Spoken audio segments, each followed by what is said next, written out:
Someone asked me whether I can have sex. Someone has asked me that question before, and I laughed it off. And as if that's not enough, somebody asked me whether men ask me out. This is what 29-year-old Suraya Alidu Maltiti has had to contend with. Questions that clearly infringe on her human rights and make her uncomfortable. Unfortunately, the current Disability Act of Ghana, Act 715 of 2006, is not definitive on issues of sexual and reproductive health of persons living with disabilities, leaving the general population to wonder whether they are sexually active.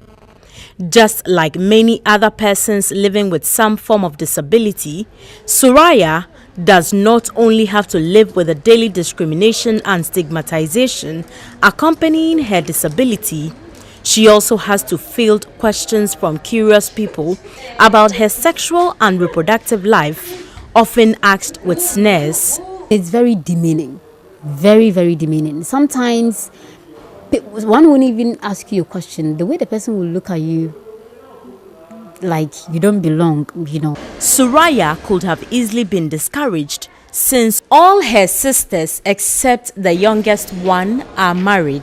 But she is determined to complete her degree program in the Christian Service University College in Kumasi in the Ashanti region before pursuing relationship goals.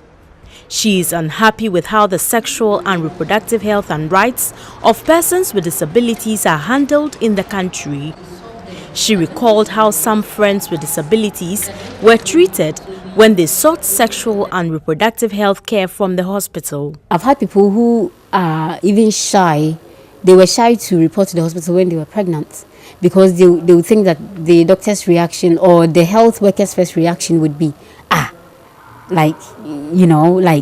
you're pregnant, you're a physically challenged person, you're pregnant. How did you get pregnant? We should make it okay for people to feel free and talk about what they have when they go to the hospital. That you are disabled doesn't mean you're a saint. Suraya is not the only person with disability tired of the perceptions, sneers and snickering concerning their sexuality. 33-year-old chairman of the Greater Accra Disability Sports, Alfred Kwashi, explained the psychological impact of the constant discrimination meted out to persons with disabilities, either through action or words. I don't think the authorities or the health professionals are also helping matters. Because if, let's say, a wholeness could be thinking in this direction, what do you think a lay person who has no knowledge about medicine or something will also be thinking about? Narrating the struggles he went through in the past before giving birth to his 2 children, he expressed worry over how some health personnel even receive and treat persons with disabilities when they visit health centers to check on their reproductive health. There are families who will never allow a person with disability to date their children. We have countless of stories where the women have been abandoned, although they have children with the men. They've been abandoned because they have a disability and others, and because the people are not thinking about the reproductive rights of persons with disability. Services and information to services to help them are also non-existent. Strangely, sex talk in general enjoys an inhibition in Ghana. Few homes ever broach the subject, often in undertones, and certainly not in front of minors, and so children of able-bodied parents are left in a lurch while their differently abled counterparts are ignored completely as asexual. And it is this sexual perception that permeates the wider population. Anytime I see them, I feel pity for them at one side and I become empathetic. I could equally be in their shoe. I would wonder what happened, or like where the person was from and who got that person into such a situation, because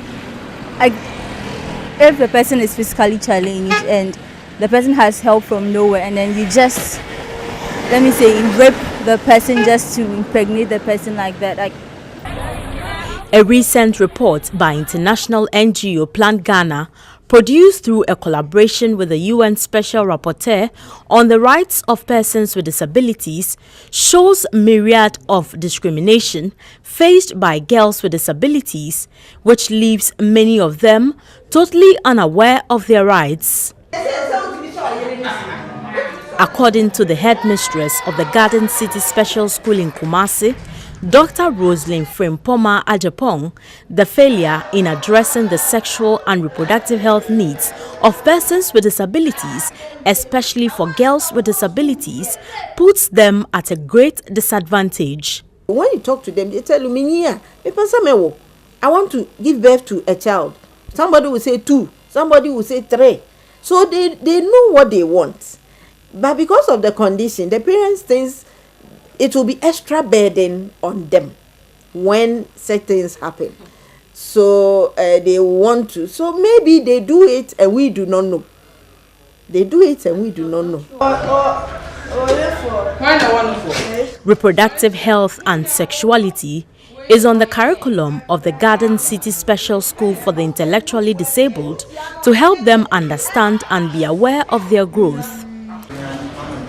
A former student of the school, who now assists in teaching others, is married with a child and